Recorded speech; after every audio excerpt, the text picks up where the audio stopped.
اعوذ باللہ من الشیطان الرجیم بسم اللہ الرحمن الرحیم۔ شروع اللہ کے نام سے جو بڑا مہربان نہایت رحم فرمانے والا ہے۔ آتشی عالم از قلم سحر علی قریشی، قسط نمبر 53۔ صوفیہ سلطان کے سوئم کے بعد ایک وکیل ان کے گھر آیا جس کے پاس صوفیہ سلطان کا لکھا گیا وصیت نامہ تھا۔ یہ وصیت نامہ انہوں نے 2 سال پہلے لکھا تھا، جس میں صاف صاف واضح تھا کہ وہ اپنی تمام جائیداد رافع کے نام کر چکی ہیں، اور یہ وہ تمام جائیداد تھی جو سلطان حیدر عالم اپنی زندگی میں صوفیہ سلطان کے نام کر گئے تھے، اور اب وہ مرنے سے پہلے اس تمام جائیداد کو اپنے بیٹے جو کہ اس کا اصل حقدار تھا اس کے نام کر گئی تھیں۔ رافع اس وقت اپنی والدہ کے کمرے میں موجود کچھ کاغذات دیکھ رہا تھا۔ یہ کاغذات کاروبار کے تھے، وہ کاروبار جو اس کے بابا کا تھا اور اس کی والدہ اسے سنبھال رہی تھی، جن میں زیادہ تر زمینوں کی ٹھیکے داری شامل تھی۔ اب یہ سب اسے ہی سنبھالنا تھا۔ وہ چاہ رہا تھا اس تمام کاروبار اور زمینوں کو بیچ کر کسی اور کے سپرد کر دے، کیونکہ وہ اس کام کو نہیں جانتا تھا اور اسے سنبھالنے کے لیے اس کے پاس وقت بھی نہیں تھا۔ وہ ایک فوجی تھا، ایک کاروباری انسان نہیں۔ اس کے فرائض، ذمہ داریاں، قدریں الگ تھیں اس سب سے جو اس کی والدہ چھوڑ گئی تھیں۔ فوج چھوڑنا، اپنے ملک کے فرائض سے دستبردار ہونا، رافع سلطان عالم کے لیے مرنے کے مترادف تھا، اور ایسا وہ ہرگز نہیں کر سکتا تھا۔ کچھ دیر گزری تھی جب ان تمام کاغذات کی گردانی کرنے کے بعد اس نے اگلا لائحہ عمل سوچا اور ان کاغذات کو واپس فائلز میں رکھتے دائیں طرف لگی اپنی والدہ کی بڑی سی تصویر کے سامنے جا کھڑا ہوا اور آبدیدہ نظروں سے اپنی والدہ کا چہرہ دیکھنے لگا۔ کتنے ہی لمحے گزر گئے تھے اور وہ ہنوز کھڑا رہا، ٹکٹکی باندھ کر انہیں دیکھتا رہا۔ ماں باپ وہ قیمتی خزانہ ہے جنہیں سہیج سہیج کر رکھنا چاہیے۔ اگر ان کا سایہ سر سے چھن جائے تو دنیا ویران لگنے لگتی ہے۔ ہر طرف یوں دھوپ ہی دھوپ معلوم ہوتی ہے، گویا کہیں چھاؤں نہ ہو۔ ماں باپ کی گھنی چھاؤں میں اولاد بہار کے موسم میں کھلے ہوئے شاداب رنگین پھولوں کی طرح ہم وقت مہکتی رہتی ہے، اور ماں باپ کے چلے جانے کے بعد خزاں کے موسم میں سوکھے درختوں سے پل پل جھڑتے پتوں کی مانند گرتی اور بکھرتی چلی جاتی ہے۔ اچانک دروازہ کھلا اور کوئی اندر آیا۔ رافع نے پلٹ کر دیکھا تو وہ ہاتھ تھا۔ عالم، وہ زیر لب بولا۔ 3 دن میں اس کا ہنستا کھیلتا بچہ مرجھا گیا تھا اور زبان پر کفا لگائے اپنے کمرے میں بند تھا۔ آج 3 دن بعد وہ خود چل کے کسی کے پاس آیا تھا۔ عالم دروازہ بند کرتا اندر آیا اور اپنے بابا کے ساتھ کھڑے ہوتا ان کا ہاتھ عقیدت سے تھامتا سامنے تصویر کو دیکھنے لگا۔ رافع خاموشی سے نرم تاثرات لیے اسے دیکھ رہا تھا، پھر اسے اپنے ساتھ لگاتے بالوں میں انگلیاں پھیرنے لگا۔ ہاتھ نے سکون سے آنکھیں بند کر کے کھولیں۔ کچھ دیر ان کے درمیان خاموشی چھائی رہی اور وہ دونوں باپ بیٹا صوفیہ سلطان کا صبیح چہرہ دیکھتے رہے۔ پھر اس خاموشی کو ہاتھ کی آواز نے توڑا۔ مجھے آپ سے ضروری بات کرنی ہے بابا۔ رافع نے تصویر سے نظریں ہٹائے ہاتھ کو دیکھا، پھر اس کا سر سہلاتے بولا، بولو، میں سن رہا ہوں۔ دادی جان کو مارا گیا ہے، ان کی جان لی گئی ہے۔ کیا؟ رافع نے عالم حیرت سے بیٹے کو دیکھا تھا، وہ اس کی بات پر ششدر تھا۔ چہرے پر بے یقینی چھائی تھی۔ یہ تم کیا کہہ رہے ہو عالم؟ وہ سنجیدگی سے گویا ہوا۔ دادی جان کی دوائیاں بدلی گئی تھیں، انہیں وہ دوائیاں نہیں دی جا رہی تھیں جو ڈاکٹر نے تجویز کی تھی۔ میں نے خود پرسکرپشن کو پڑھا تھا، ڈاکٹر سے لے کر نرسز تک سب کو خرید لیا گیا تھا۔ مجھے اس بات کا پورا یقین ہے، جو دوائیاں اس میں لکھی تھیں وہ دوائیاں نہیں تھیں۔ رافع جیسے جیسے اس کے جملے سن رہا تھا اس کے چہرے کے تاثرات بدل رہے تھے، سخت پتھریلے ہوتے جاتے، آنکھوں کی سرخی میں اضافہ ہو رہا تھا۔ اس کے چہرے پر بیک وقت تکلیف اور غصہ آ سمایا، کیونکہ صوفیہ کی دوائیوں اور ہر چیز کی ذمہ داری خود آدم عالم نے اٹھا رکھی تھی، تو اور کون ہو سکتا تھا جو اس کے سوا یہ کام کرتا؟ وہ کیسے اتنا غافل رہ گیا؟ وہ کیسے اس پر اتنا اعتبار کر گیا؟ اس نے خود اپنی ماں کا خیال کیوں نہیں رکھا؟ کیوں؟ اندر ہی اندر خود کو ملامت کرتا وہ تڑپتا اپنے چہرے پر اشتعال سے ہاتھ پھیر گیا۔ تم جانتے ہو تم کیا کہہ رہے ہو؟ اور تم نے مجھے یہ سب پہلے کیوں نہیں بتایا؟ بابا مجھے 4 دن پہلے ہی یہ بات پتہ چلی تھی۔ اسی دن ماں کی طبیعت خراب ہو گئی اور ہمیں ہسپتال جانا پڑا، اور اسی رات آگے وہ جملہ مکمل نہ کر سکا اور پھوٹ پھوٹ کر روتا باپ سے لپٹ گیا۔ رافع نے گہری سانس کھینچی اور اندر اٹھتے طوفان کو نہ تھمنے دیا۔ اگلے پل وہ ہاتھ کو خود سے الگ کرتا تیزی سے کمرے سے باہر نکلا، زینے اترتا نیچے آیا اور اونچا اونچا پکارنے لگا، چچا چچا۔ جب پکار کا جواب نہ آیا تو بالآخر وہ دھاڑ اٹھا، آدم حیدر عالم۔ ہاتھ بھی اس کے پیچھے ہی زینے اترتا نیچے آیا تھا۔ رافع کی دھاڑ پر تمام ملازمین جو بھی اس حویلی کے صحن میں جمع ہو گئے تھے، اپنے کمرے میں موجود جہان کو سلاتی خدیجہ بھی باہر سے آتے شور پر ٹھٹکی اور ایک ملازمہ کو اس کے پاس بٹھا کر باہر گئی۔ کیا ہوا بھتیجے، کیوں چلا رہے ہو؟ کچھ ہی دیر بعد آدم وہاں موجود ہوا۔ ماں کی دوائیاں بدلی گئی تھیں؟ کیوں؟ رافع کی دھاڑ پر وہ اپنی جگہ اندر ہی اندر بوکھلایا تھا۔ کون سی دوائیاں؟ کیسی دوائیاں؟ کسی نے کوئی دوائیاں نہیں بدلی، اور یہ تم کس لہجے میں مجھ سے بات کر رہے ہو؟ میں اسی لہجے میں بات کر رہا ہوں جس لہجے میں مجھے تم سے بات کرنی چاہیے، آدم حیدر عالم۔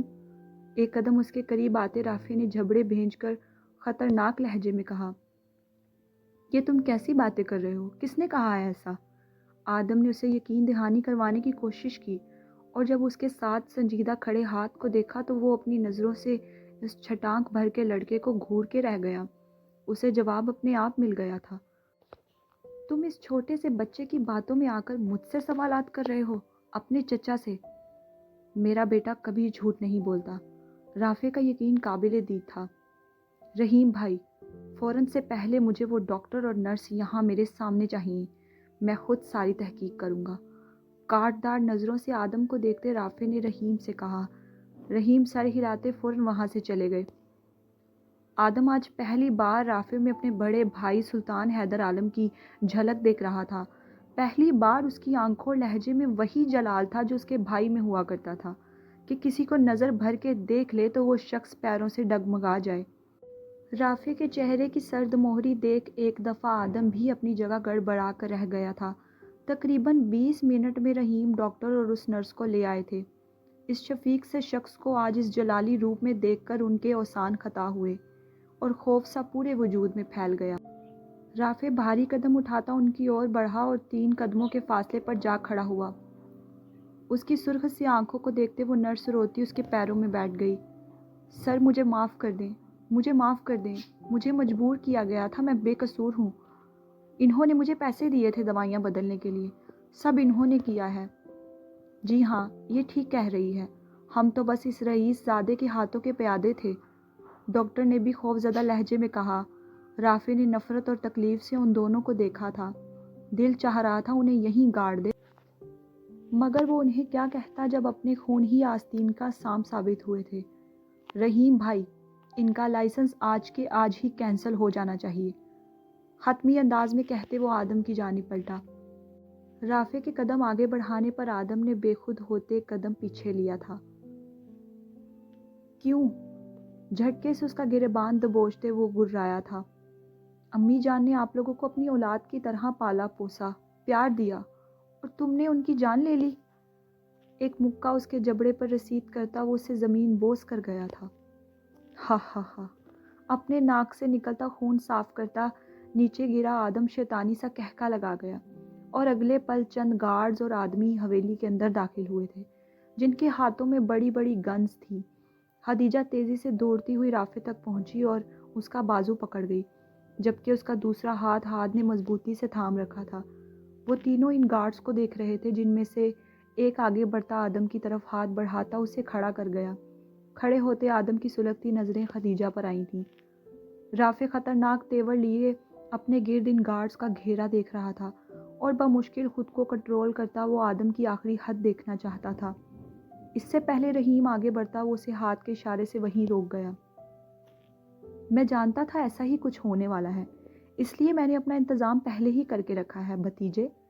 اپنا کالر درست کرتے اس نے رافع سے کہا، جس باعث رافع کے چہرے کی نفرت میں اضافہ ہوا تھا۔ میرے ایک اشارے پر تم لوگ یہیں موت کی گھاٹ اتار دیے جاؤ گے، اور کسی کو کانوں کان خبر تک نہیں ہوگی۔ ایک آنکھ ونگ کر کے کہتے وہ رافع کو مزید بپھرنے پر مجبور کر رہا تھا۔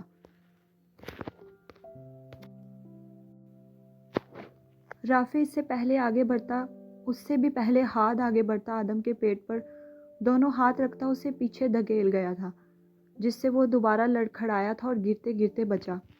I will kill you, you bloody dishonest bad man، ہار نے دھاڑ کر اس سے کہا۔ عالم، رافع کی سخت پکار پر وہ بپھرا ہوا باپ کو پلٹ کر دیکھنے لگا۔ جواباً رافع کی آنکھوں میں ایسا کچھ تھا کہ ہاتھ اگلے پل وہاں سے ہٹا اور اپنی والدہ کا ہاتھ تھامے انہیں وہاں سے لے گیا۔ چلے ماں۔ خدیجہ نا سمجھی سے ان دونوں باپ بیٹے کو دیکھتی رہی تھی۔ خدیجہ اور ہاتھ کے وہاں سے چلے جانے کے بعد رافع بھاری قدم اٹھاتا آدم کے قریب آیا۔ اپنے گارڈز کی موجودگی میں خود کو محفوظ سمجھتا وہ اپنے آپ کو مضبوط دکھانے کی صحیح کرنے لگا۔ یہ حویلی میرے دادا جان نے بہت پیار سے بنائی تھی۔ ہمارے خاندان کی نشانی ہے یہ عالم حویلی، اور اس گھر کو امی جان نے ہمیشہ کسی قیمتی اثاثے کی طرح سہیج سہیج کر رکھا ہے، جسے بکھرنے میں کبھی دے نہیں سکتا۔ اگر تم میرے دادا جان کا خون نہ ہوتے تو میں تمہیں یہیں، اس نے شہادت کی انگلی سے نیچے زمین کی جانب اشارہ کیا، یہیں اسی حویلی میں زندہ گاڑ دیتا۔ مگر صد افسوس، پھر سر جھٹک گیا۔ میں اس حویلی میں کسی کا خون بہا کر اپنے آباء و اجداد کی روحوں کو تکلیف نہیں پہنچانا چاہتا۔ رافع کے سرد جملے اس کا خون جما دینے کے در پہ تھے، اور وہ اپنے جملوں کے زیر اثر اس کے چہرے کے آتے جاتے رنگ بخوبی دیکھ رہا تھا۔ یہ مت سمجھنا کہ میں نے ہار مان لی ہے۔ تمہیں کیا لگتا ہے تمہارے یہ چند کرائے کے آدمی مجھے شکست دے سکتے ہیں؟ مجھے، یعنی رافع سلطان عالم کو کیا بگاڑ لیں گے یہ میرا؟ سیدھا سیدھا وہ چیلنج کر رہا تھا۔ یہ میرا کچھ بگاڑ نہیں سکتے، کچھ بھی نہیں۔ پھر اس کی آنکھوں میں اپنی سیاہ آنکھیں گاڑ کر کہتا اسے ساکت کر گیا۔ رافع کا لہجہ تمسخر سے بھرپور تھا۔ پھر اس نے ارد گرد سیاہ خطرناک آنکھوں سے کھڑے ان آدمیوں کو دیکھا۔ آدم نے بے اختیار اپنا حلق تر کیا اور گہرا سانس اندر کھینچا۔ یہ وہ رافع عالم نہیں تھا جسے وہ پچھلے 28 سالوں سے جانتا تھا۔ اس کے سامنے کھڑا شخص سلطان حیدر عالم لگ رہا تھا۔ چند منٹس لگیں گے مجھے، صرف چند منٹس، جس بیچ میں تم سب کو دھول چٹا دینے کی طاقت اپنے اندر رکھتا ہوں۔ مگر میں کچھ بھی ایسا نہیں کرنا چاہتا جس سے میرے دادا جان کو تکلیف ہو۔ آخر کو ہو تو تم ان کے بیٹے ہی، اس لیے اتنا گرو جتنا تمہیں بعد میں اٹھنے میں آسانی ہو۔ اپنے جملے مکمل کرتا رافع ایک نفرت بھری نظر اس پر ڈالتا لمبے ڈگ بھرتا وہاں سے چلا گیا۔ ہارے ہوئے قدموں کے ساتھ وہ اپنے کمرے میں داخل ہوا تھا۔ اندر سے بہت کچھ تھا جو آج رافع سلطان عالم کا ٹوٹ کے بکھر گیا تھا۔ اس کے اپنے خونی رشتوں نے اس سے اس کی ماں کا سایہ چھین لیا تھا، اور خونی رشتوں میں بندھی اس ڈور کو وہ چاہ کر بھی توڑ نہیں سکتا تھا، کیونکہ اس کے ساتھ اس کے باپ دادا کی محبت اور عقیدت جڑی تھی۔ اپنے اس فیصلے کو اللہ تعالیٰ پر چھوڑتا وہ اسے بنا کچھ کہے واپس آ گیا تھا، مگر اس کے دل نے اسے معاف نہیں کیا تھا۔ وہ اس یقین پر اپنے قدم پیچھے ہٹا گیا تھا کہ اس کا اللہ انصاف کرے گا، اور بے شک اللہ بہترین انصاف کرنے والا ہے۔ خدیجہ نے جیسے ہی رافع کو اندر داخل ہوتے دیکھا، جہان کو ہاتھ کو تھماتی وہ تیزی سے اس کی اور بڑھی۔ رافع چلے، یہاں سے چلتے ہیں، ہم سب چھوڑ کے کہیں اور چلتے ہیں، کہیں بہت دور، مجھے یہاں نہیں رہنا۔ رافع کے دونوں ہاتھ پکڑتی وہ تکلیف سے بولنے لگی، وہ بہت خطرناک انسان ہے رافع، ہمیں ان سے کوئی دشمنی مول نہیں لینی، ہم یہاں سے چلتے ہیں، پلیز ہمیں یہاں سے دور لے چلیں، آپ کو خدا کا واسطہ ہے۔ وہ روتے ہوئے بولے چلی جا رہی تھی اور وہ خالی نظروں سے بس اس کا چہرہ دیکھ رہا تھا۔ آپ خاموش کیوں ہیں؟ میں کچھ کہہ رہی ہوں، آپ کو سنائی دے رہا ہے؟ اس کے ساکت کھڑے رہنے پر خدیجہ اسے جھنجھوڑنے لگی۔ کیوں موم، ہم کیوں جائیں یہاں سے؟ ہم اپنا گھر چھوڑ کر کہیں نہیں جائیں گے، یہیں رہیں گے ہم۔ جواب رافع کی بجائے ہاتھ کی جانب سے آیا تھا۔ مضبوط چہرہ لیے وہ جہان کو اٹھائے ان دونوں کے قریب آیا۔ ہم کیا ان سے ڈرتے ہیں جو یہاں سے چلے جائیں؟ ہمیں نہیں بلکہ ہمارے دشمنوں کو یہاں سے جانا چاہیے، یہ ہمارا گھر ہے، اور آپ کو ان سے ڈرنے کی کوئی ضرورت نہیں ہے، میں ہوں نا۔ رافع نے ایک آسودہ سی مسکان لی اپنے بہادر شیر سے بیٹے کو دیکھا تھا، پھر وہ ان دونوں کو اپنے ساتھ لگا گیا۔ رافع کے سینے سے لگی وہ مسلسل ایک ہی جملہ بول رہی تھی، ہمیں یہاں سے کہیں دور لے جائیں۔ میں اپنی اولاد اور آپ کو نہیں کھو سکتی۔ آنکھیں بند کر کے کھولتے رافع نے گہری سانس اندر کھینچی تھی۔ لمحے میں ان کی ہنستی کھیلتی زندگی کو نظریں بد لگ گئی تھی۔ چٹکی بھر میں ان کی زندگیاں الجھ گئی تھیں اور آگے کیا کرنا ہے اس بات کا فیصلہ وہ بھی کر چکا تھا۔ اس دن کے واقعے کے بعد تقریباً 1 ہفتہ گزرنے والا تھا۔ اس دوران آدم نے دیکھا تھا رافع کی طرف سے مکمل خاموشی چھائی ہوئی ہے۔ نہ ہی وہ زیادہ نظر آتا تھا، نہ ہی کاروباری کام میں ملوث دکھائی دیتا تھا۔ اس کے بیوی بچے بھی اپنے کمرے تک محدود تھے۔ ملازمہ کھانا بنا کر کمرے میں پہنچا دیتی۔ رحیم ہم وقت ان کے ساتھ رہتا تھا۔ آدم کو سمجھ نہیں آ رہا تھا کہ آخر یہ سب کیا ہو رہا ہے، آخر وہ کیا کرنا چاہ رہا ہے۔ چنانچہ 1 ہفتے گزر جانے کے بعد آدم کو رافع کی جانب سے پیغام موصول ہوا۔ آدم حویلی سے باہر تھا۔ رافع نے پیغام بھیج کر اسے بلوایا۔ اس کی جیپ جیسے ہی حویلی میں داخل ہوئی تو دیکھا اس نے چند ملازمین 2 گاڑیوں میں سامان رکھ رہے تھے، جیسے کوئی گھر چھوڑ کر جا رہا ہو، مگر کون تھا جو گھر چھوڑ کر جا رہا تھا؟ اس بات سے بے خبر وہ بے صبر سا تیزی سے اندر داخل ہوا۔ بیٹھک کی جانب گیا تو دہلیز پر پہنچتے ہی دیکھا اس نے رافع کو اپنی والدہ کی سربراہی کرسی پر بیٹھے، اور بیٹھک میں وہ اکیلا نہیں، اس کے ساتھ 3 آدمی بھی موجود تھے جو اپنی شخصیت سے رئیس معلوم ہوتے تھے۔ آدم قدم قدم چلتا اندر داخل ہوا اور ایک صوفے پر جا بیٹھا۔ عجیب نظروں سے وہ ان آدمیوں کو دیکھ رہا تھا۔ اتنے میں رحیم بھی اندر داخل ہوئے، جس کے ہاتھ میں 2-3 فائلز تھیں۔ رحیم نے وہ فائلز رافع کو دے دیں اور اس کے ساتھ موجود کرسی پر بیٹھ گیا۔ کس لیے بلایا ہے تم نے مجھے؟ آدم نے بات کا آغاز کیا۔ میں نے یہاں آپ کو ایک اہم اطلاع دینے کے لیے بلایا ہے۔ کیسی اطلاع؟ میں نے اپنا تمام کاروبار فہیم صاحب کو بیچ دیا ہے۔ ایک آدمی کی طرف اشارہ کرتے رافع نے آدم کے سر پر دھماکہ کیا تھا۔ وہ جو ٹانگ پر ٹانگ رکھ کے شاہانہ انداز میں بیٹھا تھا، جھٹکے سے ٹیک چھوڑتا سیدھا ہوا۔ کیا؟ جی ہاں، یہ حویلی اور باقی کی تمام زمینیں جو میرے نام پر تھیں وہ میں نے رانا عثمان صاحب اور رانا شعیب صاحب کو بیچ دی ہیں۔ آدم جو پہلے حملے سے نہیں سنبھلا تھا، ٹھا ٹھا گویا 7 آسمان اس کے سر پر آ گرے تھے، اور وہ اب اپنی نشست سے اٹھ کھڑا ہوا تھا۔ اس کے ساتھ ہی رافع اور رحیم بھی کھڑے ہوئے۔ آدم کے چہرے کے فقط تاثرات اور کیفیت کو نظر انداز کرتے رافع نے جیب سے چابیوں کا ایک گچھا نکالا اور اسے رانا عثمان کے حوالے کر دیا۔ یہ عالم حویلی کی چابیاں ہیں، اللہ آپ کو یہاں سکھ سے رہنا نصیب کرے۔ رافع نے ایک نم مسکراہٹ لیے کہا۔ شکریہ رافع صاحب۔ اس آدمی نے شکریہ ادا کرتے ایک مسکراہٹ کے ساتھ چابیاں تھام لیں۔ تم آخر ایسا کیسے کر سکتے ہو؟ تم ہوتے کون ہو عالم حویلی کو بیچنے والے؟ اس پر صرف تمہارا حق نہیں، میرا بھی اتنا ہی حق ہے رافع سلطان عالم۔ آدم حلق کے بل چیخ اٹھا تھا۔ جواباً رافع تحمل سے اسے دیکھتا رہا اور اس کے چہرے کی پرسکونیت میں ذرا برابر بھی فرق نہیں آیا۔ ہاں، اس حویلی پر آپ کا بھی اتنا ہی حق ہے چچا جان، جتنا میرا ہے، مگر یہ حق آپ نے میری والدہ کی جان لے کر خود کھو دیا۔ میں ایک قاتل کے حوالے اپنے دادا جان کی نشانی کو ہرگز نہیں سونپوں گا۔ اس سے بہتر ہے میں اسے بیچنا پسند کروں گا۔ کہتے اس نے ہاتھ میں پکڑی فائل آدم کے آگے بڑھائی، جو اس وقت سرخ چہرہ لیے اسے قتل کر دینے کی خواہش اپنے اندر رکھتا تھا۔ یہ ان زمینوں کے کاغذات ہیں جو آپ کے نام پر ہیں، اور یہ وہ زمینیں ہیں جو اس حویلی کے بدلے میں نے آپ کے نام لگائی ہیں۔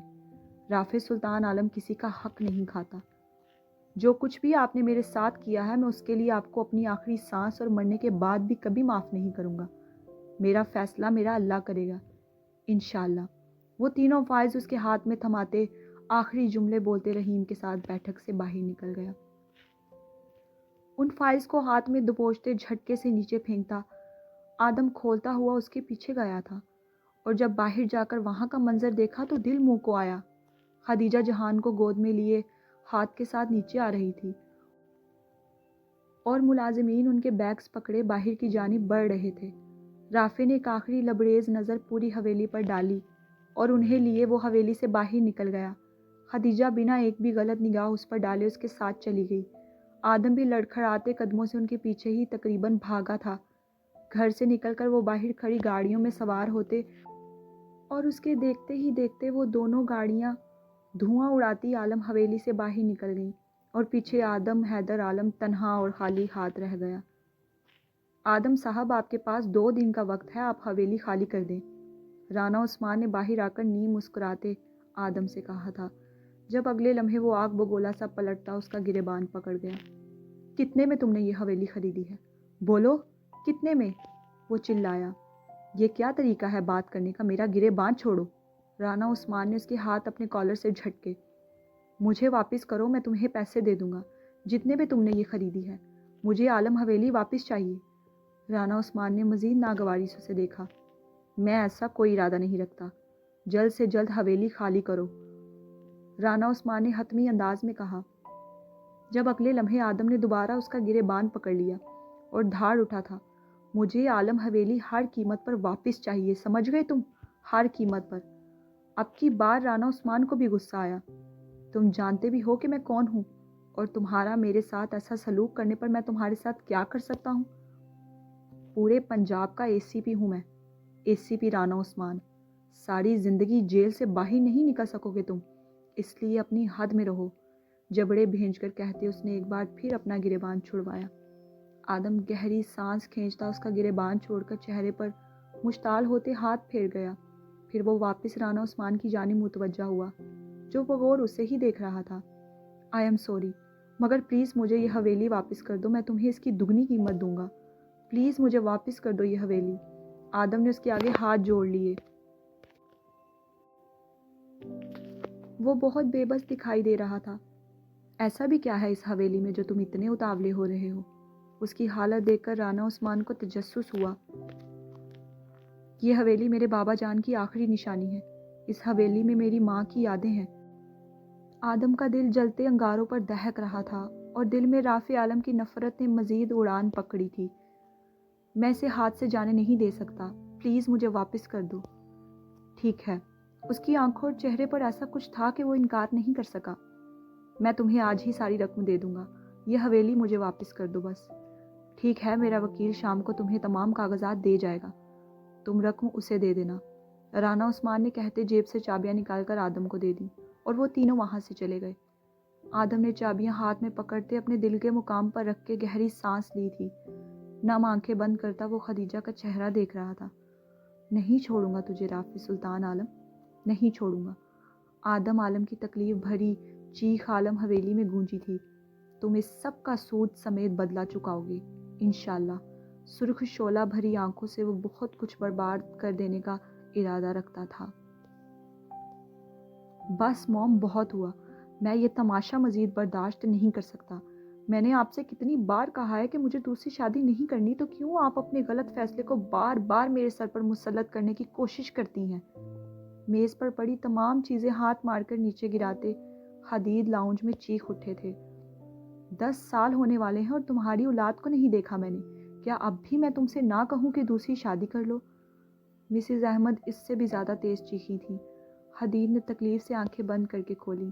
حدید اور مسز احمد کی چیخنے کی آواز پر ہینا سیڑھیاں اترتی نیچے آئی۔ پہلے وہ جو چھپ چھپا کر بیٹے سے یہ باتیں کیا کرتی تھی، آج انہوں نے پورے گھر میں واویلا مچا دیا تھا۔ اتنے میں احمد خان بھی آ گئے۔ کیا ہو رہا ہے یہاں؟ انہوں نے کرخت آواز میں دریافت کیا۔ اسے کہیں دوسری شادی کرے، مجھے اس کی اولاد چاہیے۔ مسز احمد نے اپنا مطالبہ پیش کرتے انہیں ششدر کر دیا تھا۔ کیا بکواس کر رہی ہو تم جانتی بھی ہو تم کیا کہہ رہی ہو؟ احمد صاحب نے مشتعل ہوتے پوچھا۔ میں بکواس نہیں کر رہی، میں جو بھی کہہ رہی ہوں ہوش و حواس میں کہہ رہی ہوں۔ وہ احمد صاحب پر بھی چلا اٹھی۔ حدید بس تکلیف زدہ نظروں سے اپنی والدہ کو دیکھ رہے تھے، جنہیں ان کی خوشی کی کوئی پرواہ نہیں تھی۔ ہینا بھی ایک طرف کھڑی بس خاموشی سے کڑلاتے دل کے ساتھ یہ سب ہو رہا تماشا دیکھ رہی تھی۔ یہ بانجھ لڑکی میرے بیٹے کو کبھی اولاد نہیں دے سکتی، پھر ایک ظالمانہ سفاک جملہ ان کا کہنا تھا، اور اس کے ساتھ ہی وہ حدید کے دل میں درد کی آخری کیل ٹھونک گئی تھی۔ اپنے لیے یہ لفظ جو کسی گالی سے کم نہ تھا، سنتے بے ساختہ ہینا کے قدم لڑکھڑائے تھے، اور بر وقت صوفے کو تھامتے اس نے خود کو گرنے سے روکا تھا۔ بس! حدید کے صبر کا پیمانہ لبریز ہوا تھا، اور اگلے لمحے احمد خان مینشن میں ان کی دھاڑ گونجی تھی کہ ہینا بھی اپنی جگہ اچھل کے رہ گئی۔ ڈیڈ، ہم ابھی اسی وقت یہ گھر چھوڑ کے جا رہے ہیں۔ پھر ایک فیصلہ وہیں کھڑے کھڑے حدید احمد خان نے کیا تھا اور جھٹ سے پلٹتے وہ ہینا کو ایک نظر دیکھتے سیڑھیاں عبور کر کے اوپر چلے گئے۔ احمد خان بے بس سے تکلیف سے جاتے اپنے بیٹے کو دیکھتے رہ گئے۔ ہینا بھی تیزی سے ان کے پیچھے بھاگی تھی۔ اوپر آئی تو وہ کسی کو ضروری کال کر رہے تھے۔ فون بند کر کے وہ الماری سے اپنے اور ہینا کے کپڑے نکال کر بیڈ پر رکھنے لگے۔ سوٹ کیس لاؤ، ایک حکم سخت آواز میں انہوں نے ہینا کو دیا تھا۔ وہ جلدی سے گئی اور سوٹ کیس لے آئی۔ حدید تمام کپڑے اور ضروری سامان پٹک پٹک کر اس میں رکھنے لگے۔ چہرے کے تاثرات حد درجے تک پتھریلے تھے کہ وہ چاہ کر بھی کچھ نہ بول سکی اور سراسیما سی انہیں دیکھتی رہی۔ دونوں سوٹ کیس کی زپ بند کرتے وہ بیڈ سے نیچے اتار گئے اور سٹینڈ نکالتے پکڑ گئے۔ ہینا حلق تر کرتی بمشکل ان کے قریب گئی اور ہاتھ پکڑ گئی۔ حدید نے کٹیلی نظروں سے اسے دیکھا تھا۔ ایک بار پھر سوچ لیں حدید، وہ منمنائی۔ ایک لفظ نہیں، چلو۔ فیصلہ پتھر پر لکیر تھا۔ احمد وہیں نیچے کھڑے تھے اور تقریباً 15 منٹ بعد انہوں نے ہینا اور حدید کو نیچے آتے دیکھا تھا۔ وہ اب بھی کچھ نہیں بولے تھے سوائے خاموش رہنے کے کہ شاید فی الوقت جو ہو رہا تھا یہی بہتر تھا، مگر اپنے اکلوتے بیٹے کو بھی یوں خود سے دور جاتا دیکھ ان کا دل تڑپ اٹھا تھا۔ مسز احمد نے لبریز نظر اٹھا کر بیٹے کو دیکھا، جو بنا ان کو دیکھے نیچے آئے اور اپنے والد کے گلے لگ گئے۔ گلے لگتے ہی ایک سرگوشی انہوں نے والدہ کے کان میں کی تھی۔ موم کا خیال رکھیے گا، کہتے وہ ان سے الگ ہوئے اور بنا اپنی والدہ کو دیکھے لمبے ڈگ بھرتے وہاں سے نکل گئے۔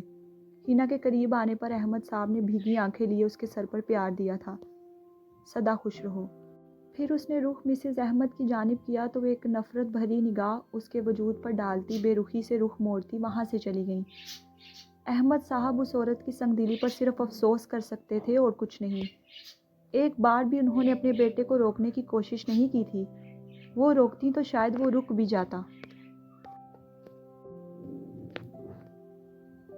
مگر ہینا کی نفرت اس قدر دل میں گھر کر گئی تھی کہ وہ اپنے بیٹے تک کو فراموش کر گئیں، اور اس بات کی حدید کے دل میں بے پناہ تڑپ تھی اور شاید ہمیشہ رہتی۔ ہینا بھی اپنے آنسو پونچھتی خان مینشن سے باہر نکلی۔ ڈرائیونگ سیٹ پر بیٹھے وہ ہینا کے آنے کا انتظار کر رہے تھے۔ اس کے گاڑی میں سوار ہوتے ہی حدید نے گاڑی سٹارٹ کی اور اس طرح وہ دونوں سوات چھوڑ کر ہمیشہ ہمیشہ کے لیے اسلام آباد چلے گئے۔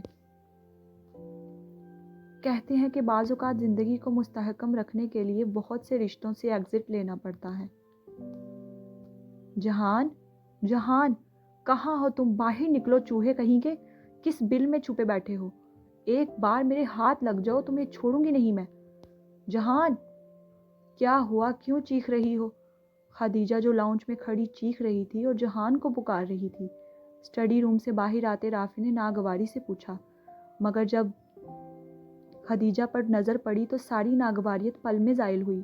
وہ سرخ سوٹ پہنے، ہاتھوں پر مہندی لگائے، اس کی خوشبو پورے عالم ولا میں بکھیرتے کوئی بھٹکی ہوئی خوبصورت شہزادی لگ رہی تھی۔ ایک دل فریب مسکراہٹ نے رافع عالم کے لبوں کو چھوا۔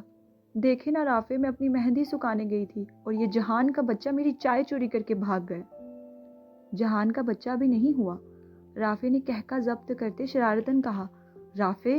خدیجہ نے دانت پیسے تو وہ گلا کھنکارتا سیدھا ہوا۔ ایک تو ان دونوں بھائیوں کو پتہ نہیں کیا جلدی تھی اتنی جلدی بڑے ہونے کی، میرا جینا حرام کر کے رکھ دیا ہے اس جہان نے۔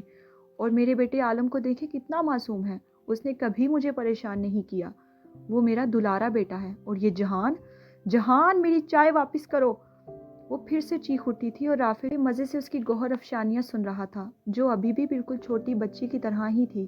کہیں سے بھی نہیں لگتا تھا کہ وہ 2 بچوں کی ماں ہے۔ اس کے دوبارہ چیخ اٹھنے پر آنکھیں زور سے میچ گیا۔ اوف خدیجہ، آہستہ بولو! اس کی تیز قوت سماعت پھاڑ دینے کے قریب ہوئی تھی وہ۔